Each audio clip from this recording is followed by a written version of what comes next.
आज चाचा जी की बर्थडे पर काफ़ी लोग डाउन मेमोरी लेन गए,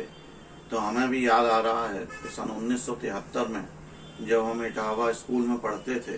तो हमारे स्कूल का एक मैच पड़ा और मैच था जीआईसी मैदान पर। चाचा जी को क्रिकेट का शौक हमेशा से ही रहा है, तो उन्होंने हमें एनकरेज करते हुए नई dress, white pant, shirt, gloves, pad, जूते वूते पहनाकर जीआईसी मैदान ले गए। हो सकता है बॉलें तो हमने दो ही खेली हों, दो चार फील्ड ठीक से करे हों, लेकिन एक नाम हो गया और उस समय वो उतनी देर वहीं ग्राउंड पर बैठे रहे। फिर सन 74 में उनकी शादी में कुंवर कलेवा की वो आइकॉनिक फोटो हमेशा याद में रही है। सन 78 से चाचा जी दिल्ली जा रहने लगे, तो हमें ऐसा याद पड़ रहा है कि सन 81 में हम लोग कई जगह घूमते हुए दिल्ली पहुंचे थे, लेकिन जो सही मायने में हम दिल्ली गए वो था सन 82 में नवंबर में, जब एशियाई खेल दिल्ली में हुए। तो स्टेशन पर चाचा जी और संजू दादा हमें लेने आए।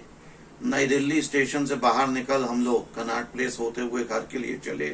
तो ये देखा कि ये वो दिल्ली थी जो बढ़ रही थी, ये वो दिल्ली थी जो 3-3.5 दशकों तक चाचा जी की कर्मस्थली रहने वाली थी, ये वो दिल्ली थी जहां हम सभी का एक ही पता होने वाला था, चाहे वो E81 ग्रेटर कैलाश हो या 41 दिल्ली एडमिनिस्ट्रेशन फ्लैट्स,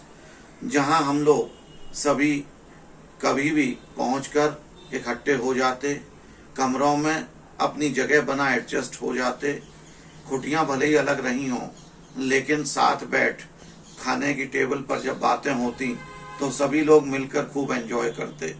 हो सकता है चाचा जी चाची जी को उससे उस समय दिक्कतें भी रही हों, प्रियांक भी छोटे थे, उनके स्कूल की बात, लेकिन जब इकट्ठे होते तो सभी लोग वो सब बातें भूलकर एक ऐसा माहौल बन जाता कि ये सभी ध्यान से उतर जाती। और जो ये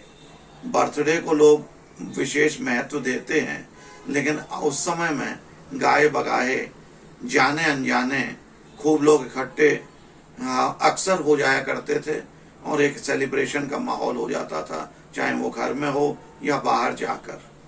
उसके बाद के सालों में भी फिर हम दिल्ली जाते रहे और फिर सन 90 में एक बार हम दिल्ली जाके रहे, जब प्राची छोटी थी और चाची जी प्राची को लेकर शायद आगरा रही या इटावा रही होंगी और हम और चाचा जी दिल्ली में रहे। तो सुबह वो हमसे जब ऑफिस जाते समय कह जाते कि ड्रॉर में पैसे रखे हुए हैं,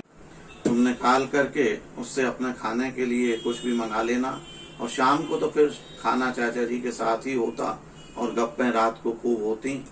बाद के सालों में जब हमारी नौकरी हो गई तब भी दिल्ली आना जाना टूर के बहाने, किसी न किसी काम से, शादी ब्याह के समय, प्रियांक प्राची के शादी के समय में तैयारी के हिसाब से लगा रहा, या फिर बाद में प्रियांक जब बम्बई आ रहने लगे तो चाचा जी के 2-3 चक्कर लगे और यहाँ मुलाकातें होती, बातें होती। फोन पर भी हर दूसरे चौथे बात हो ही जाती है और फिर वो आगे बात निकलती चली जाती है, चाहे इटावा में साथ गर्मियों में रहने की बात हो, चाचा जी के घर में नीचे उनके पास बैठने की बात हो, क्रिकेट से संबंधित बात हो, पुरानी कोई अपने घर की बात हो, हमेशा ये बातें ध्यान में आती रहती हैं। तो आज यही बात फिर से दिमाग में आ गई, तो हमने कहा उसे शेयर करते हैं। चाचा जी को जन्मदिन पर शुभकामनाएं।